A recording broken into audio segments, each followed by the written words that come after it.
नमो भगवते वासुदेवाय। ओम नमो भगवते वासुदेवाय। श्रीमद् भगवद गीता की, आचार्य श्रील प्रभुपाद की। हरि हरि बोल। Thank you very much all of you coming here. మీరందరూ వచ్చిన దానికి నా హృదయపూర్వక ధన్యవాదాలు. అండ్ మనకి only half an hour time ఉంది. ఎన్ని శ్లోకాస్? Wow, very good class. Long time అంటే ఈవెన్ నాకు 50 days బ్యాక్ చెప్పిన క్లాస్ కూడా మాతాజీ గుర్తుపెట్టుకున్నారు బాగా. సో ఏం చెప్పుకున్నాం? అయిపోయిందా? మొత్తం మర్చిపోయారా? ఎవరు చెప్తారు? అర్జున కృష్ణని అడుగుతారు అనమాట. 54 శ్లోకాలో స్థితప్రజ్ఞ యొక్క లక్షణాలు ఎలా ఉంటాయి, ఏ విధంగా ఉంటాయి, స్థితప్రజ్ఞతతో కూడుకున్నటువంటి వ్యక్తి ఎట్లా ఉంటారు అని చెప్పేసి అని ఒక 4 types ఆఫ్ క్వశ్చన్స్ అడుగుతారు. దానికి తర్వాత క్లాస్లో కూడా శ్రీ భగవాన్ వాచ, సాక్షాత్తు భగవంతుడే కృష్ణుడు దానికి 4ంటికి ఆన్సర్స్ చేస్తారు. చేసిన తర్వాత ఇప్పుడు 60 శ్లోకాలు అవ్వచ్చు. ఏంటి ఆన్సర్స్ ఏంటి? ఎవరు చెప్తారు? వావ్. ఇంకా 2. ఓకే, 60 శ్లోకాలు. యతతో హ్యాపి కౌంతేయ పురుషస్య వివిశ్చితః ఇంద్రియాణి ప్రమాథీని హరంతి ప్రసన్నం మనః. ఓ అర్జున, ఇంద్రియములను బలవంతములు మరియు దృఢములు అయ్యున్నవి. వారిని నిగ్రహించడానికి గాఢంగా యత్నించు. ఈ యుక్తాయుక్త జ్ఞానం గల పండితుని యొక్క మనసును కూడా అవి బలవంతంగా హరిస్తాయి. ఇదిగో చెప్తున్నాం. 61. తాని సర్వాణి సంయమ్యాయుక్త సీతమత్పరః వసే ఇంద్రియాణి తస్యా ప్రజ్ఞా ప్రతిష్ఠిత. తన ఇంద్రియములను నిగ్రహించి వారిని పూర్తిగా తన వశం అందించుకుని బుద్ధిని నాయందే స్థిరముగా లగ్నం చేయవాడు స్థితప్రజ్ఞుడు అనబడును. స్థితప్రజ్ఞత యొక్క లక్షణాలు ఏ విధంగా ఉంటాయి? ఎలా ఉంటాయి? ఇంద్రియాన్ని కంట్రోల్ చేస్తే స్థితప్రజ్ఞత వచ్చేసినట్టు కాదనమాట. ఇక్కడ ఆచార్య చాలా క్లియర్గా డిస్క్రిప్షన్లో ఇచ్చారు. ఏమని అంటే, లాంగ్ ఎగో వెనక్కి వెళ్ళిపోతే మనం ఇంద్రియాన్ని భగవంతుని యొక్క సేవలో ఎవరు పెడతారు? ఒకవేళ ఇంద్రియాన్ని కంట్రోల్ చేయడానికి తపస్సులు, యోగాలు అవి చేసి వాటిని ఇంద్రియాన్ని కంట్రోల్ చేసేస్తాము, మేము సమాధిలోకి వెళ్ళిపోతాము, క్రియాయోగా చేస్తాము, సమాధి యోగా చేస్తాము, లేదా సంథింగ్ ఏదో యోగా చేస్తామని చెప్పి చాలామంది చెప్తుంటారు కదా. అట్లా ఒక దూర్వాసుని మహాముని కూడా ఆ విధంగా ఆయన చాలా శక్తివంతుడు అనమాట. అంబరీష్ మహారాజు చాలా అల్పుడు వాసన చెప్పాలంటే. ఆయన పైగా క్షత్రియ, ఇట్స్ నాట్ ఎ బ్రాహ్మణ. అంబరీష ఆయన రాజు, కానీ తన ఇంద్రియాలన్నింటినీ ఏ విధంగా ఆయన సర్వీస్లో పెట్టారు? ఏ ఇంద్రియాన్ని సర్వీస్లో పెట్టకుండా ఓన్లీ శక్తిని సంపాదించడం కోసమే వాటినన్నింటినీ కంట్రోల్ చేసినట్టుగా ఆ ఇంద్రియాలని నా కంట్రోల్లో ఉన్నాయని చెప్పి మునులందరూ భావిస్తూ ఫాలోనైన చరిత్రలు మన ఇతిహాసాల్లో చాలా ఉన్నాయి. దానికి సింపుల్ ఎగ్జాంపులే ఇక్కడ క్లియర్గా చెప్తున్నారు ప్రభుపాద్. ఏమని అంటే, యాక్చువల్గా అంబరీష్ మహారాజు చాలా చిన్న వ్యక్తి అంట. దూర్వాస మహామునితో పోల్చుకుంటే అంబరీష్ చాలా చిన్న వ్యక్తి. దూర్వాస మహాముని ఎవరి దగ్గరగానే వెళ్తే 10,000 డిసైబుల్స్తో వచ్చేవాళ్ళంట. ఆయనతో ఇప్పుడు నేను వచ్చాను అనుకోండి, నాతో పాటు ఒక 10,000 మంది వచ్చారనుకోండి, నాకు ఎంత పొటెన్షియాలిటీ ఉంటుంది? అదే నేను సింగిల్గా వచ్చాననుకోండి, ఎలా ఉంటుంది? ఒక 1000 మంది ఉన్న ప్రెసిడెంట్కి ఎలా ఉంటుంది? ఒక 10,000 మంది ఉన్న జనాలు ఉన్న ప్రెసిడెంట్కి ఎంత స్ట్రెంగ్త్ ఉంటుంది? ఆ విధంగా దూర్వాస మహాముని ఆయన ఎక్కడికైనా వెళ్తే 10,000 డిసైబుల్తో, అంటే 10,000 మంది శిష్యగణాస్తో ఆయన వచ్చేవారంట. అంటే దూర్వాస మహాముని ఎంత పవర్ఫుల్ పర్సన్. కానీ తన ఇంద్రియాన్ని కంట్రోల్ చేసేసాను అనుకున్నాడు, కానీ కంట్రోల్ చేయలేకపోయాడు. అంటే మనం కూడా ఎప్పుడైనా మన ఇంద్రియాన్ని కంట్రోల్ చేసేసాము, నేను చాలా కంట్రోల్గా ఉంటాను సార్, మీరు ఎలా ఉన్నారు సార్ అంటే నేను చాలా స్ట్రాంగ్గా ఉంటాను సార్ అంటారు. ఉంటారా స్ట్రాంగ్గా? నెవర్. ఉండలేదు, స్ట్రాంగ్గా ఉండలేదు. కంపల్సరీ మన యొక్క ఇంద్రియాలు ఏదో ఒక ఆస్పెక్ట్స్లో డిస్ట్రాయ్ అయిపోతాయి. ఎలా అయిపోతాయంటే క్లియర్గా చెప్తున్నారు చూడండి. అంబరీష్ మహారాజ్, దూర్వాస మహాముని ఇద్దరు ఒక చోటకి ఒక ప్లాట్ఫామ్లో ఉండేటప్పుడు అంబరీష్ మహారాజు ఏకాదశి వ్రత సంవత్సర కాలం చేస్తారన్నమాట. చేసిన తర్వాత ఆయన ఇంకా రేపు ద్వాదశి పారాయణ అలాగే మనం చెప్పుకున్నాం. బట్ ఈ కంటెంట్కి అవసరం మళ్ళీ చెప్తున్నాను, బాగా అర్థం చేసుకోండి. ఇంకొక రేపొద్దునైతే సంవత్సరం కాలం పాటు వ్రతం చేసి అంబరీష్ మహారాజు యొక్క గొప్పతనం ఎలా ఉంటుందో చూడండి. ఒక భక్తుడి యొక్క గొప్పతనం ఎలా ఉంటుంది, అభక్తుడి యొక్క గొప్పతనం ఎలా ఉంటుందో చూడండి. భక్తుడు తన యొక్క ఇంద్రియాస్ అన్నింటినీ కంట్రోల్ చేయాలని ప్రయత్నం చేయడు. మీలాగే జుట్టు ఉంటుంది మాకు కూడా, మీలాగే ఫ్యాన్ షర్ట్ వేసుకుంటాము, మీలాగే తిలకాలు పెట్టుకుంటాము, కానీ భౌతికమైన వాటి అన్నింటి పట్ల వైరాగ్యం ఉంటుంది. మీలాగే మేము కూడా జీవిస్తాం, మీలానే మేము కూడా ఉంటాం, కానీ ఇవి కావాలి, ఇవి తెచ్చుకోవాలి, నా బొట్టలు వేసుకోవాలి, ఇవి కావాలి, ఇవి తెచ్చుకోవాలి, నా కార్లో వేసుకోవాలి, ఇవి కావాలి, నేను ఇంట్లో పెట్టుకోవాలి అని ఉండదు. ఇది కృష్ణుడికి సేవకి ఏ విధంగా వాడాలి, స్వీట్స్ కనిపించినాయి ఎలా తినేయాలి కాదు, ఇది కృష్ణుడికి ఏ విధంగా పెట్టాలి. ఒక భక్తుడు ఒక వంట నేర్చుకుంటే కృష్ణుడికి ఏ విధంగా వండి పెట్టగలగాలి, కృష్ణుడు ఏ విధంగా పెట్టాలి, లేకపోతే ఫ్లవర్స్ కనిపించినాయి ఎలా తీసేసుకోవాలి, ఎలా స్నానం చేసేయాలి, ఎలా పెట్టేసుకోవాలి కాదు. భక్తుడు ఏ విధంగా భగవంతుడికి మాల కొట్టాలి, ఏ విధంగా భగవంతుడికి మాలను అలంకరించాలి భక్తుడు చూస్తాడు. ఆ భక్తుడు ఏం చేస్తాడు, ఏ విధంగా దాని యొక్క పరిమళాన్ని ఆస్వాదిద్దాము, దానికి ఎప్పుడు బందీ అవుదాము అని చూస్తాడు. భక్తుడికి ఆ భక్తుడికి అదే డిఫరెన్స్ అనుకుంటాడు. ఈయన తాను సర్వాణి సంయమ్య యుక్తాసీతమత్పర వసేంద్రియాణి తస్య ప్రజ్ఞా ప్రతిష్ఠిత. తన ఇంద్రియంలో నిగ్రహించి పాజిబులా? మన కలియుగంలో ఇంద్రియాన్ని నిగ్రహించడం పాజిబులా? చెప్పండి ఎవరైనా పాజిబుల్ అని. ఈ యుగంలో కాదు, కలియుగంలో అసలు నెవర్. సత్యయుగంలోనే అది పాజిబుల్ కాదా? అంటే 1,00,000 సంవత్సరాలు జీవించగలిగే యుగంలోనే ఇంద్రియాలను కంట్రోల్ చేయడం వల్ల కాలేదు. 100 సంవత్సరాలు జీవించి ఈ కలియుగంలో ఎలా పాజిబుల్ అవుతుంది? నోరు ఉంది, పాజిబులా? పాజిబుల్. ఎప్పుడు? వెన్ ఎస్ మనం మాట్లాడక ఎలాగో తప్పదు. హరే కృష్ణ కృష్ణ కృష్ణ హరే రామ హరే రామ రామ హరే కృష్ణ హరే కృష్ణ కృష్ణ కృష్ణ. అలా కళ్ళు చూడకుండా కూర్చుందా, ఏదో చూడగానే డిస్టర్బ్ అయిపోతాయి. అలా కాకుండా మనకి ఎప్పుడైతే చిన్నపిల్లలకి ఒక హయ్యర్ టేస్ట్ చాక్లెట్ ఇచ్చామనుకోండి, చిన్నవి లాక్టోజన్ చాక్లెట్స్ తినాలంటే వాళ్ళకి ఇష్టం ఉండదు. అట్లాగా మన యొక్క రుచి, హయ్యర్ టేస్ట్ రుచి, భగవంతుడి యొక్క సేవలో మన రుచిని పెట్టుకుంటే అల్పమైనవన్నీ కూడా పోతాయి. ఫస్ట్. సెకండ్, మన ఇంద్రియాస్ అన్ని ప్యూరిఫై చేసుకోవాలి. ఎలా ప్యూరిఫై చేసుకుంటాం? ఒక వాటర్ ప్యూరిఫైర్ కొనుక్కుని ఆ వాటర్ ప్యూరిఫైర్ వాటర్ అయితే ప్యూరిఫై అయిపోతాయి మన ఇంద్రియాలన్నీ. ఎలా ప్యూరిఫై అవుతాయి? 5 కర్మేంద్రియాలు, 5 జ్ఞానేంద్రియాలు, ఒక మనసు. ఈ 11 ఎలా ప్యూరిఫై అవుతాయి చెప్పండి? హౌ? ఎలా? ఎలా?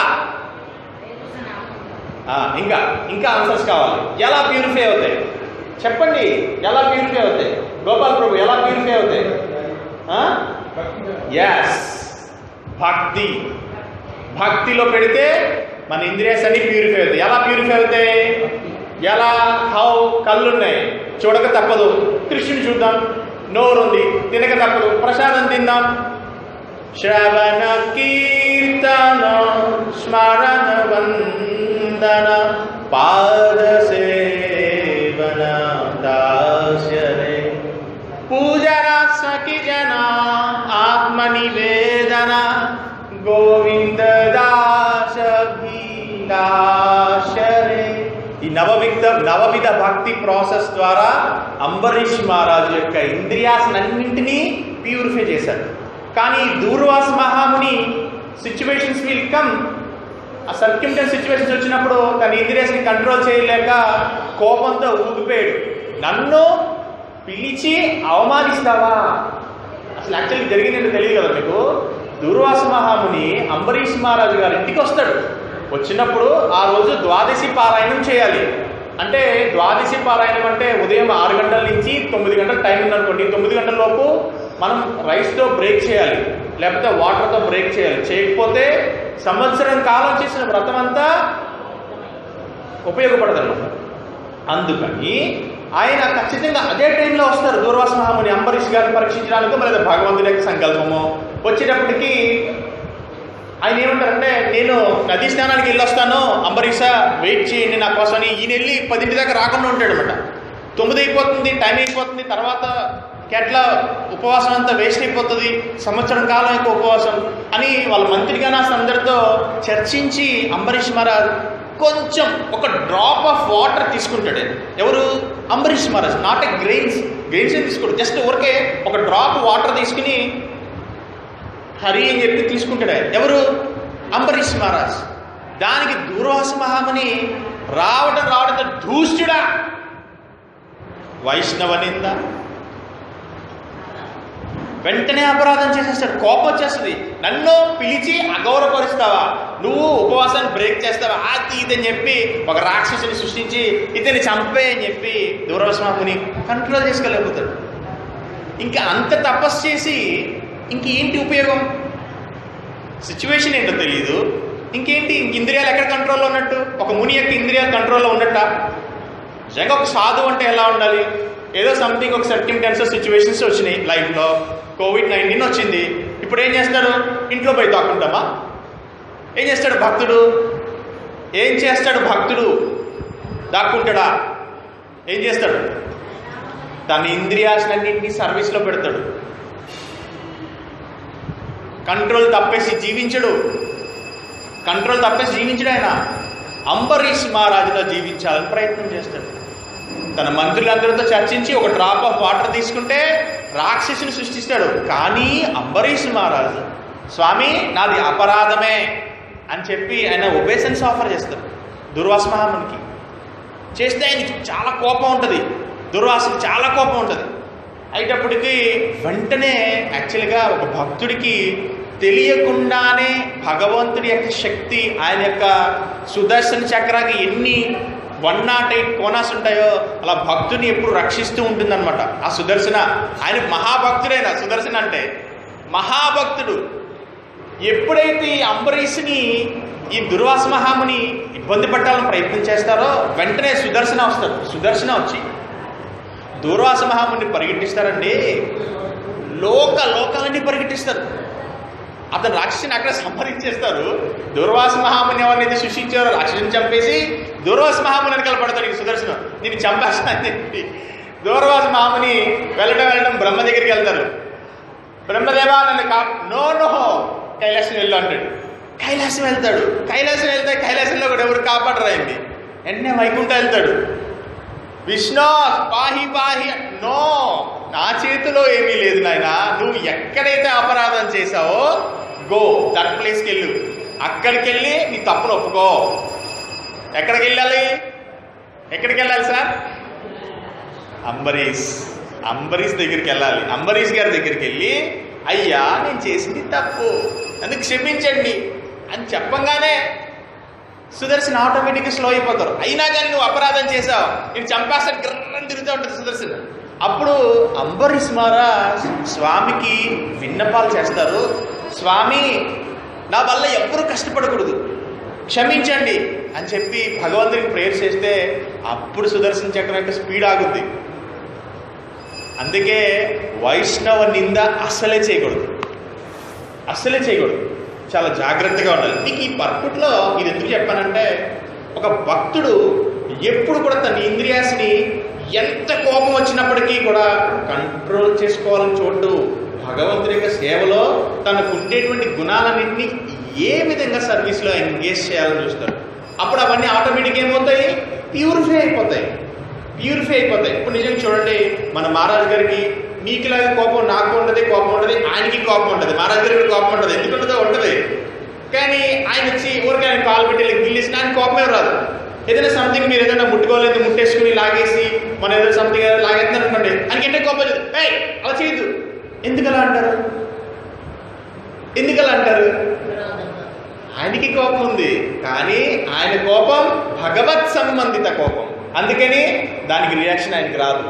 మన కోపం మన ఇంద్రియానికి సంబంధించిన కోపం మంది, దానివల్ల మనకి రియాక్షన్స్ వస్తాయి. అందుకనే మన ఇంద్రియాస్ని ఎప్పుడు కూడా ఎంగేజ్ విత్ కృష్ణ సర్వీస్. అప్పుడు అవన్నీ ఆటోమేటిక్గా ప్యూరిఫై అయిపోతాయి. ప్యూరిఫై అయిపోతే మనలో ఉండేటువంటి చిత్తశుద్ధి కలుగుతుంది. పశ్చాత్తాప యొక్క లక్షణాలు ఆటోమేటిక్గా వస్తాయి. మనం చేసుకున్న కర్మస్ అన్ని జీరో అయిపోతాయి. అప్పుడు మనం ముక్తికి అర్హత పొందుతాం. This is the scenario. సింపులా కదా చెప్పండి. ఎంతమంది ఎంగేజ్ చేస్తారు చూసారా? ఒక్కరు కూడా చేయలేపట్ల. నేనేం మిమ్మల్ని డబ్బులు అడగట్లేదండి. ఎంతమంది మీ ఇంద్రియాస్ని కృష్ణ సేవలో ఎంగేజ్ చేస్తారు? మీ చూపు భగవంతుని చూడండి, మీ నాలుక తులసిని టచ్ చేయండి, మీ చేతిలో భగవంతుడి సేవ చేయండి అని చెప్తున్నా. అంతే. మీ ఆస్తులు అంతస్తులు ఏమి గుడికి రాయని చెప్పట్లా. అంత భయపడిపోకర్లే మీరేమి, అవసరం లేదు కూడా. జాయతో విషయాన్ పుంసః సంజ్ఞేస్తు జాయతే సంజాయతే కామః కామో క్రోధో అభిజాయతే. ఇంద్రియార్థమును గురించి ధ్యానించినప్పుడు వారి మానవునికి ఆసక్తి కలుగును. అట్టి ఆసక్తి కామముగా మారును. కామము క్రోధంగా ఉద్భవించును. చూడండి, ఎప్పుడైతే కృష్ణ సేవ పక్కన పెట్టి స్వీయ సేవ, నీ సేవ చేయడం స్టార్ట్ చేస్తావో నీకు లిమిటేషన్ ఏమి ఉండదన్నమాట. ఆసక్తి కలుగుతుంది భౌతిక ప్రపంచం పట్ల. అంటే ఒక ఎకరం కొన్నాం, ఊరికే సింపుల్ ఎగ్జాంపుల్. ఇప్పుడు జస్ట్ ఊరికే గుంటూరు తోట, ఇది గుంటూరు తోటలో ఊరికే ఆ షాప్ కొన్నారు అనుకోండి. ఊరికే సింపుల్ చెప్తాను. షాప్ కొంటే పక్కన ఇది అర్థంగా ఉంది షాపు, ఈ మొక్క కూడా కొంటే బాగుంటుంది, ఈ మొక్క కొంటాం. పోలే భగవంతుడి యొక్క ఆశీర్వాదం గట్టిగా ఉంది, వైష్ణవ యొక్క ఆశీర్వాదం, ఈ మొక్క కొన్నాం. మళ్ళీ వెనకాల ఏం చేస్తావు? వెనకాల ఇంకా అర్థంగా ఉంది, అది కూడా కావాలి. రోడ్డు అమ్ముతారేమో అని పంచాయతీ ఆఫీస్కి తిరుగుతూ ఉంటారు. యాగానే ఎందుకు వచ్చారంటే రోడ్డు అమ్ముతారేమో అని వచ్చేది సార్, రోడ్డు మాకు కావాలి. అందరూ బళ్ళు పెడతారు మా రోడ్డు మీద అంటారు. ఎవరో బళ్ళు పెట్టకూడదు మా రోడ్డు మీద, ఈ రోడ్డు కొనాలి, నేను అమ్ముతారా? ఆసక్తి ఏమవుతుంది? కామ అంటే మీరు అనుకుంటారు దట్కామ అనుకుంటారు. నా కామ అంటే కోరిక. దానికి లిమిటేషన్ ఉంటుంది అనమాట. ఎంతసేపటికి ఏం తెచ్చేసుకోవాలి, ప్రపంచం అంతా తెచ్చేసుకుని ఒకళ్ళు ఈ భూమండలం యొక్క గోళ ఉంటుంది కదా, అదంతా మీకు ఇచ్చేస్తే పక్కన చంద్రమండలం గోడలు ఈ పాకెట్లో పట్టిద్దామని చూస్తారు. కామ యొక్క రిజల్ట్ ఎలా ఉంటుంది చెప్పండి మీకు. ఇప్పుడు కారు కొనుక్కున్నారు అనుకోండి, సింపుల్గా ఒక రేకుల షెడ్ వేసి కారుకి ఎలా పెట్టుకున్నారు, సరిపోదు మీకు. 5 కార్లు పట్టి రేకు షెడ్ తెచ్చుకుని ఎప్పుడు ఈ షెడ్ నింపేయాలి. పోనీ 5 కార్లు భగవంతుడి బ్లెస్సింగ్స్ వాళ్ళు వచ్చినాయి, ఆగుతారా?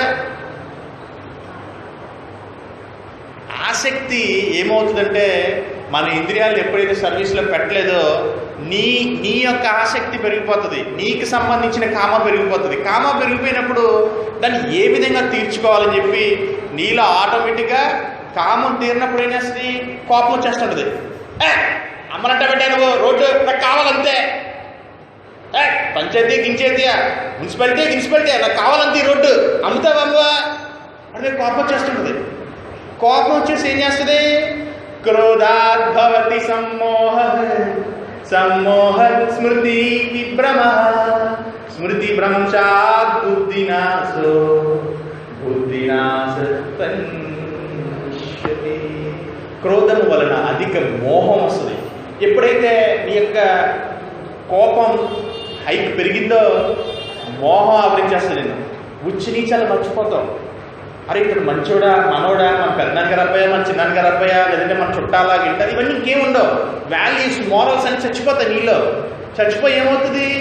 మోహం, స్మృతి నీకు ఎలా ఉంటుందంటే ఒక ఇల్యూజన్లా తయారైపోతుంది అనమాట. నీ కోరిక ఏమవుతుందంటే నీ చుట్టూరు ఒక అద్దం చాలా బాగుంటుంది, దానిపైన దుమ్ము వచ్చేసింది అనుకోండి, నువ్వు కనిపిస్తావా?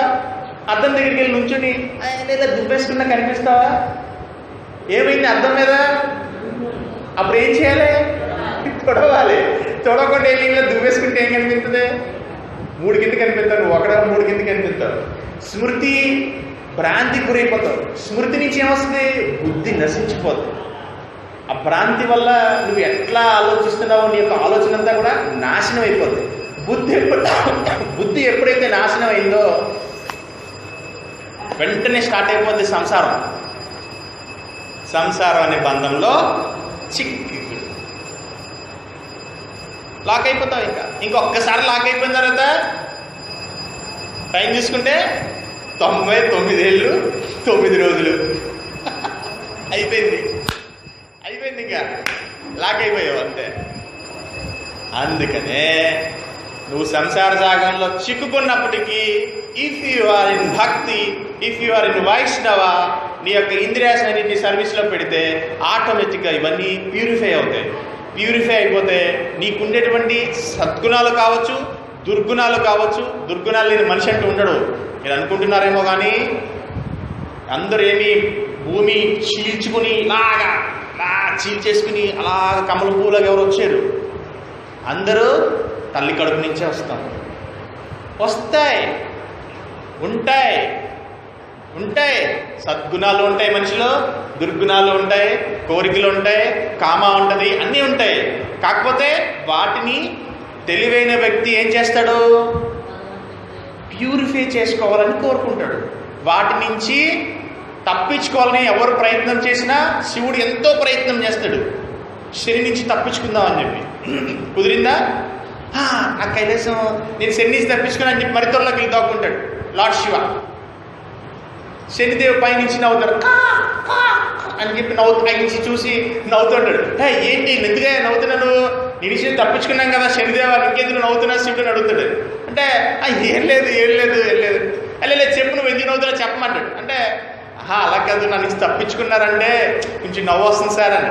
ఏం సార్ ఎందుకు నవ్వుతున్నారంటే కైలాసం ఎక్కడా, పార్వతీదేవి ఎక్కడా, చెట్టు దొర ఎక్కడా, అదేనే ఆ శని అంటే.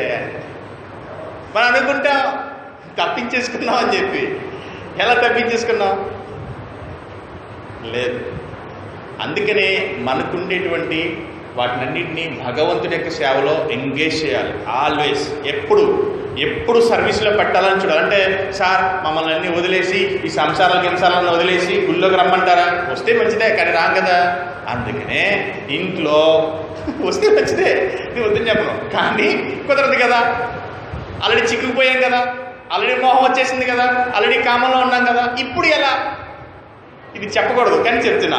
ఇప్పుడు కూడా పాసిబిలిటీ ఉంది. ఎలా? సింపుల్. అన్నం వండుతారు కదా, మీకోసం కాకుండా మా ఇంట్లో కన్నయ్య ఉన్నాడు, వండండి, భగవంతుడికి అర్పించండి. జిహ్వా అయిపోయింది, చూపు కోరిక ఉంది, భగవంతుడి యొక్క దర్శనం హారతి ఇవ్వండి, సేవ చేయండి, భగవంతుడి కోసమే ఇంట్లో జీవించండి, గృహస్థ ధర్మ చేయండి.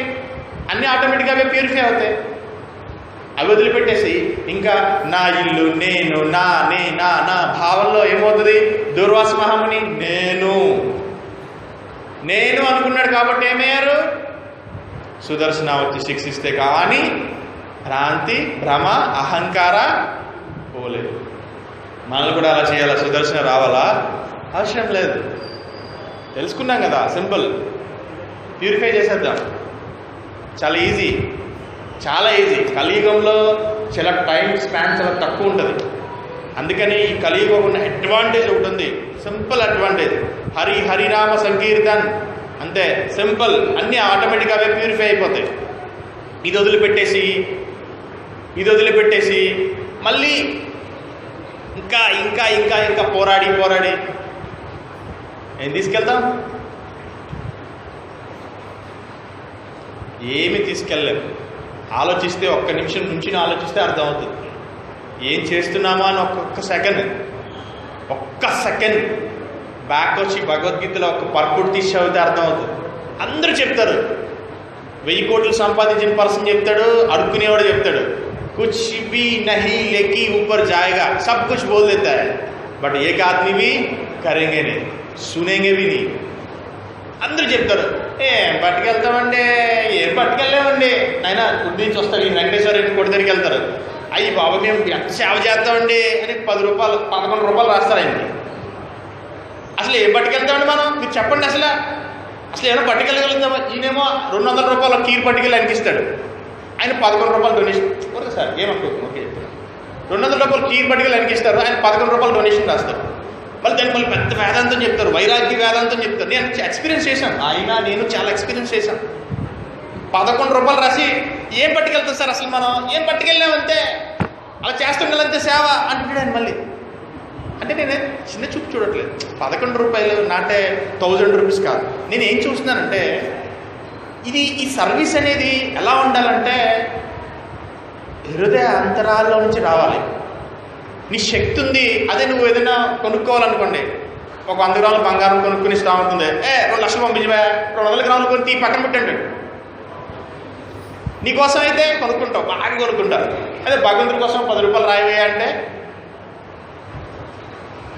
ఏమంటాడు, అసలు ఏం పట్టుకెళ్తామండి మన ఊరికి అంటాం కానీ అంటుంటాడు కానీ చేయడు, అంటుంటాడు కానీ చేస్తాడా చేయడు. నా బాధ చేతలకు వచ్చినప్పటికి ఏమైపోతే చెయ్యి కిందకి వచ్చేస్తుంది, ఇలాగ వెనక్కి వెళ్ళిపోతుంటుంది, ఇలాగ అంటే ఎప్పుడు చెప్తాను చెయ్యి వెనక్కి పెట్టేసుకుంటాడు, అంటే జేబులో పెట్టేసుకుంటాడు.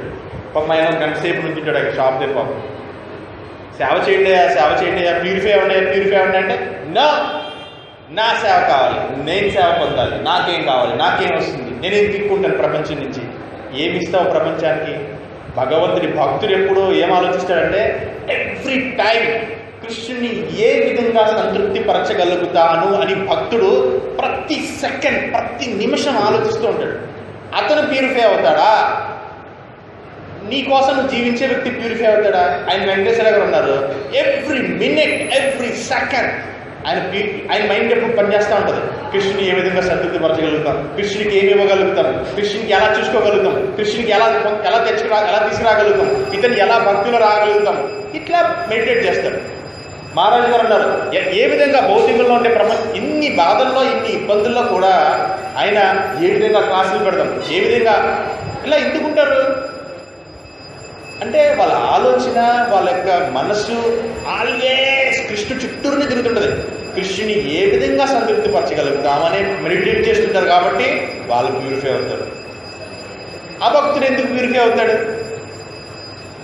ఇదే సైన్స్, సింపుల్, ఇదే సైన్స్. దీన్ని మీరు చదివినా ఇదే ఉంటుంది దీంట్లో. ఇంకా అందుకే శ్రవణం చాలా ఇంపార్టెంట్. చక్కగా వినాలి.